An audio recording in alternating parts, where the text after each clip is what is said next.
Hello dear, ninth class. Now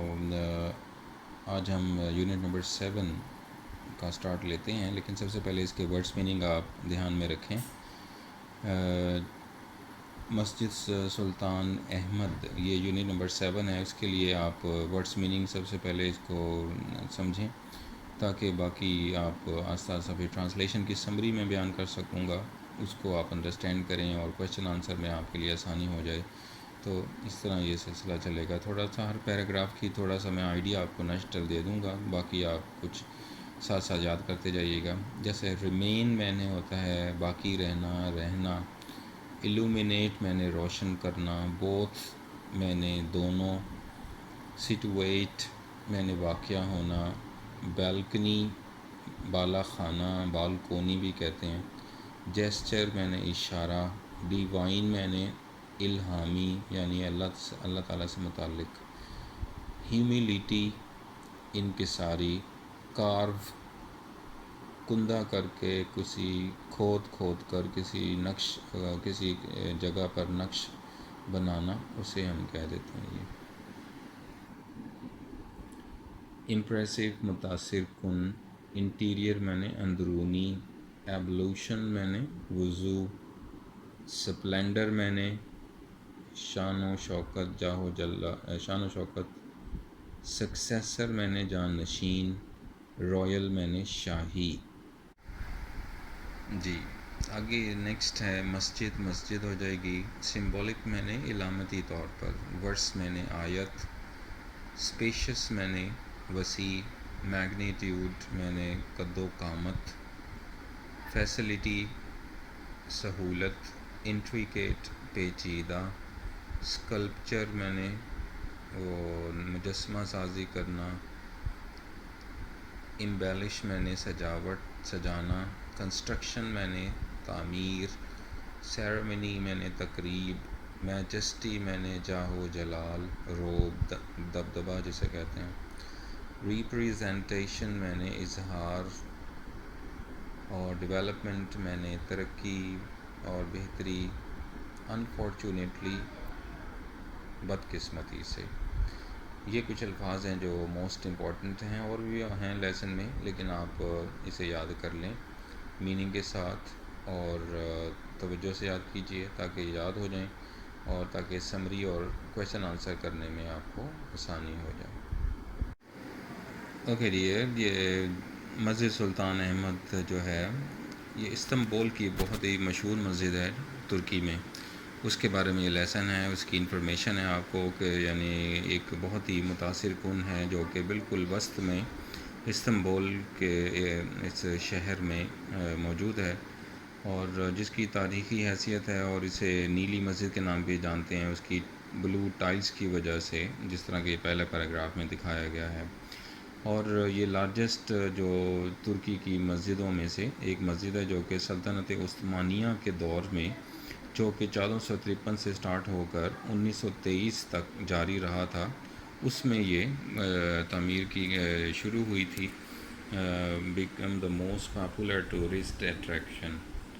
یہ بنی، اور اس کو یہ اہمیت حاصل ہوتی چلی گئی۔ پیراگراف نمبر 2 کے اندر اس کی کنسٹرکشن کے حوالے سے بیان کیا گیا، 1609 سے لے کر 1616 تک یہ سارا کے سارا اس کی کنسٹرکشن کی گئی تھی، جو کہ اس وقت بادشاہ جو تھا وہ احمد اول کے نام سے جانا جاتا ہے۔ جیسا کہ یہ روایت اور یہ روایت تھی، تاریخی حیثیت رکھتی تھی کہ مسجد جو ہوتی تھی اس کے ساتھ ایک گنبد ہوتا تھا، اور مدرسہ بھی ہوتا تھا، اور ایک مہمان خانہ جسے ہاسپس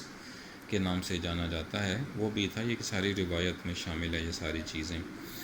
تیسرے پیراگراف کے اندر مسجد کے بارے میں بتایا گیا ہے کہ وہ سٹارٹڈ ہوئی تھی اس کی کنسٹرکشن 1609 میں، اور اس کے لیے جو ایک ماہر تعمیر جس کا نام سیدفر ہے محمد آغا، سیدفر محمد آغا جس کو کہا جاتا ہے، جس کا نام ہے، تو بریکٹ میں یہ ٹرکش نام بھی لکھا ہوا ہے اس کا، لیکن یہ جو میں پڑھ رہا ہوں یہ انگلش میں اس کو بیان کرتے ہیں، اس کے سپیلنگ سیدفر محمد آغا، یہ سارا اس کو بیان رکھا گیا تھا اس تعمیر کے لیے۔ اپوائنٹ کیا گیا تھا پروجیکٹ کو کمپلیٹ کرنے کے لیے،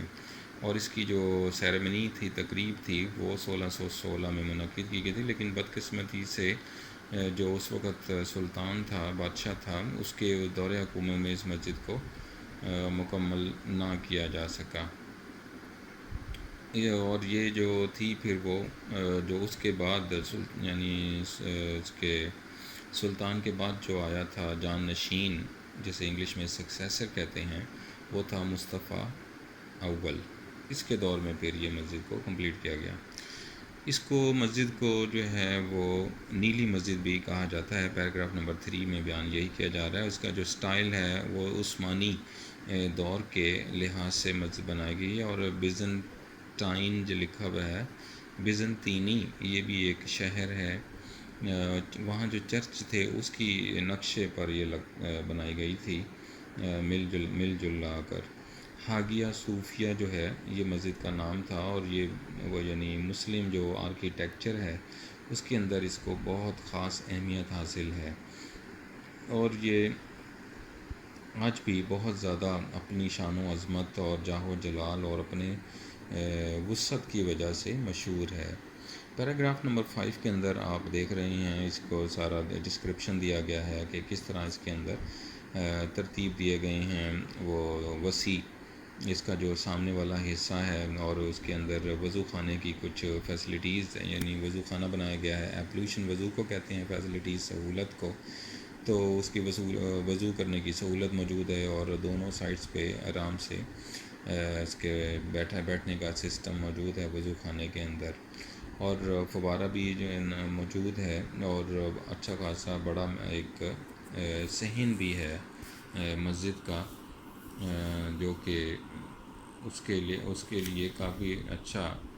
ڈسکرائب کرتا ہے اس کی لوکیشن کو، اور بیان کرتا ہے، بڑی وسعت کے ساتھ ڈسکرپشن آتا ہے۔ تو آپ دیکھیں گے کہ اس کا جو پیراگراف ہے اس کے اندر وہ یہی بیان کر رہا ہے کہ ایک بہت بڑی بھاری بھرکم چین لگی ہوئی ہے اس میں، اور وہ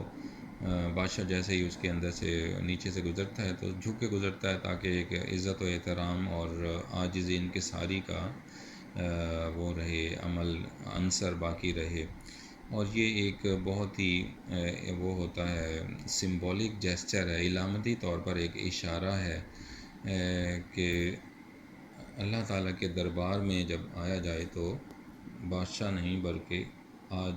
عاجزی اختیار کر کے آیا جائے، کیونکہ اللہ سے بڑا تو کوئی بادشاہ نہیں۔ نمبر 6 پہ اسی طرح وہ اندرونی مسجد کی جو خصوصیات ہیں وہ بیان کی جا رہی ہیں، اور یہاں پر وہ کہہ رہے ہیں کہ تقریباً 20,000 کے قریب یہ ہاتھ سے بنے ہوئے جو ٹائلز ہیں وہ لگائے گئے ہیں، اور جو کہ ان ٹائلز پر 50 مختلف جو ٹیولپ ہے اس کے پھولوں سے اس کو سجایا گیا ہے، ڈیزائنز موجود ہیں، اور وہ سارا کے سارا جو ہے نا بہت شوق رنگوں میں اس کا اظہار پھولوں سے، پھلوں سے، اور سرو کے درخت یعنی سائپریسز، یہ جو لکھا ہوا ہے سائپریسز، سرو کے جو درخت ہیں اس کے درختوں سے اس کو مزین کیا گیا ہے، سجایا گیا ہے بہت خوبصورت انداز میں۔ پیراگراف نمبر 7 میں وہ کہہ رہا ہے کہ اس کا جو بالائی خانہ ہے اس کے اندرونی سطح پر جو خوبصورتی ہے وہ نیلے رنگ کا ایک رنگ روغن کیا گیا ہے، جہاں پر 200 جو ہیں شیشے کی کھڑکیاں وہاں پر نصب ہیں، اور بڑے پیچیدگی کے ڈیزائن ان کے اوپر قدرتی طور پر بنے ہوئے ہیں، اور اندرونی جو شکل و صورت ہے، خوبصورتی ہے، وہاں پر فانوس بھی لگے ہوئے ہیں جو کہ روشن کر رکھا ہے جنہوں نے پورے اندرونی ماحول کو، اور کچھ اور بھی یعنی خوبصورتی کے لیے قرآنی آیات کو بڑے خوبصورت انداز میں لکھا ہوا ہے، اور سارا کے سارا مسجد کا جو فرش ہے وہ قالین وغیرہ سے ڈھکا ہوا ہے، کورڈ وتھ کارپیٹس۔ یہ 7 پیراگراف کے اندر ڈسکرائب کیا گیا ہے۔ مزید اس کو بیان کیا جا رہا ہے نمبر 8 میں کہ اس کا جو سب سے اہم عنصر ہے اندرونی جو خوبصورتی ہے مسجد کی، وہ ایک محراب ہے، جو کہ بہت ہی خوبصورت سنگ مرمر سے نقش و نگار بنا کر تعمیر کیا گیا ہے، اور وہ کہتے ہیں جی رائٹ سائڈ پہ جو محراب کے رائٹ سائڈ پہ بہت ہی خوبصورت طریقے سے ممبر بھی بنایا گیا ہے، پلپٹ جسے کہتے ہیں، جہاں پر خطبہ دینے کے لیے عموماً مفتی حضرات بیٹھتے ہیں۔ اور مسجد جو ہے وہ اس کا ڈیزائن جو ہے وہ بہت ہی خوبصورت ہے، اور اس کی جو ساؤنڈ سسٹم ہے وہ اتنا ایک سائنٹیفک ہے کہ انسان کہیں بھی ہو، نمازی کہیں بھی ہو، وہ وہاں پر اس کی ہر شخص کو امام کی آواز ایکولی پہنچتی ہے، یہ اس کی خاص بات ہے۔ پیراگراف نمبر 9 کے اندر وہ کہہ رہے ہیں جی ایک بہت ہی زبردست قسم کا کمرہ واقعہ ہے جو کہ اس کے جنوبی مشرقی سائٹ پر ہے، کہ نکڑ پر ہے، کنارے پر ہے۔ اس کا اپنا ایک ممبر بھی بنا ہوا ہے، اور جو کہ بہت ہی پھولوں سے اور قیمتی پتھر سے سجا ہوا ہے۔ نمبر 10 پیراگراف جو ہے اس میں بیان کیا جاتا ہے کہ جو اس کے 6 مینار ہیں، اور 4 جو مینار ہیں وہ کہ چاروں کارنرز کو انہوں نے گھیرا ہوا ہے، کور کیا ہوا ہے 4 میناروں نے، اور اس کا جو وہ ہے، اور مینار جو ہیں وہ بہت ہی باریک خوبصورت بنے ہوئے ہیں، اور ان کے اندر بالکونیاں، بالا خانہ بھی بنے ہوئے ہیں، جبکہ جو 2 مینار ہیں ان کو جو سامنے والا حصہ ہے ان کے صرف 2 بالکونیاں بنی ہیں، یعنی بالا خانے بنے ہوئے ہیں میناروں کے اوپر،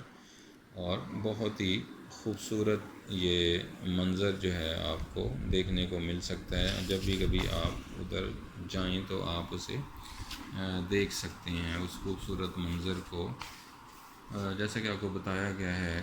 اس میں ہے یہ ترکی استنبول میں یہ پائی جاتی ہے مسجد۔ اس پیراگراف میں 11 نمبر میں شام کے وقت وہ کہتے ہیں کہ بہت سارے سیاح جو ہیں مسجد کے سامنے آ جاتے ہیں اور اذان سنتے ہیں اور اس کی خوبصورتی سے لطف اندوز ہوتے ہیں، اور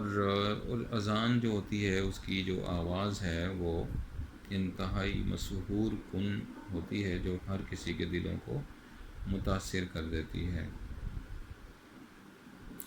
کافی عرصہ جو کہ گزر چکا ہے مسجد کو، کچھ اس کی خوبصورتی میں کمی بھی واقع ہوئی ہے، لیکن وزٹرز میں کوئی کمی واقع نہیں ہوئی، اور آج بھی بہت لاتعداد وزٹر سیاح جو ہیں دنیا بھر سے اس مسجد کو دیکھنے کے لیے آ جاتے ہیں۔ یہ سمری آپ ذرا دھیان میں رکھیں، اور ورڈ ٹو ورڈ پیرا اپنی پریکٹس میں رکھیں اس کو۔ سمری کو اگر آپ نے غور سے سن لیا اور ذرا توجہ رکھی تو انشاءاللہ اس کی ٹرانسلیشن میں بھی آپ کو آسانی رہے گی۔